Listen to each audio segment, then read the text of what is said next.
bringing you the news and information you need from the people making a difference. This is Comcast Newsmakers.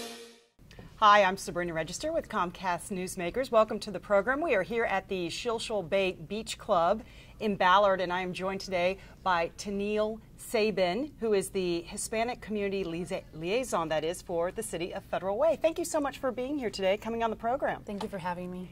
What is the mission of the program, the Hispanic Liaison Program? Well, the program started about a year and a half ago. It's brand new, and basically with the help of community leaders and residents, we came up with some goals. Most of which is to increase Hispanic leadership and participation in the community. Why is it important to have this? I mean, I'm imagining there's quite a few people who are Hispanic, Latino in the Federal Way community. There's about 10% of the community is made up of the Hispanic community. There's a little over 10,000 residents, at least according to the last census.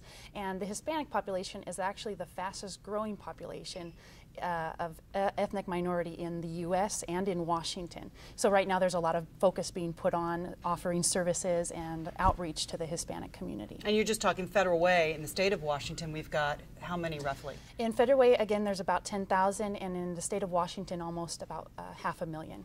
So what are some of the things you do? How do you reach out to the Hispanic community? Well, part of it is I offer language services, so I facilitate communication between city services and residents.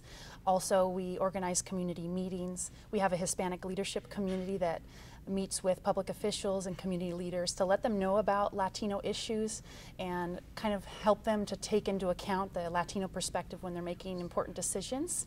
Another thing that we do is I work with agencies and schools to make sure that families have access to their services, and also give recommendations to those agencies and schools about how they can better reach those families and what kind of services they should be offering. You mentioned language as one of the issues. Is that a fairly big issue? Is it more with the older population, or are you seeing it even with the younger kids? People who recently have moved here, even if from another state, here in Washington there's a lot less services in native languages than there are perhaps in California, for example. A lot of families, especially the older generations, have less English ability. It doesn't mean that they're not learning or not willing to learn. It just takes a lot of practice to learn another language, and a lot of times it's also comfort and a little bit intimidating to come into a new system and not know how to access different services.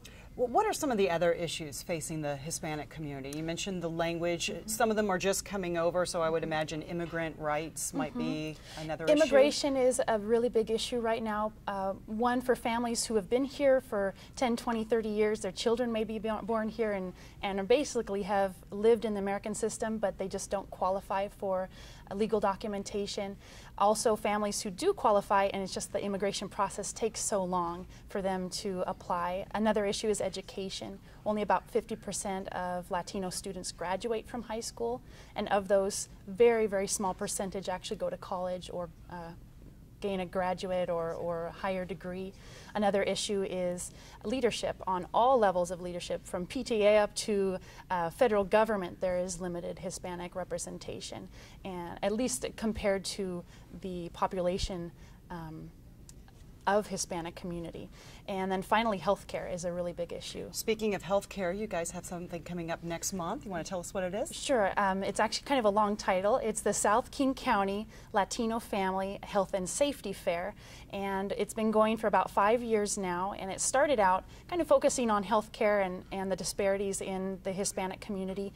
South King County has lower health status than other counties or other areas of the same county, and Latinos as well. There's a lot of disparities. They have more incidences of diabetes, HIV, less physical activity, and then also they have less access to services. And so that's what the health fair is there for, to provide access to services and community agencies all in one spot. And is it open to people outside of Federal Way as well? Yeah, anyone. South King County is the focus, but anyone in King County and any other area is free to come. We want everybody to be able to have access to healthcare. Great. Teniel Sabin, thank you so much. And anyone outside the city of Federal Way is also welcome to participate in the health fair.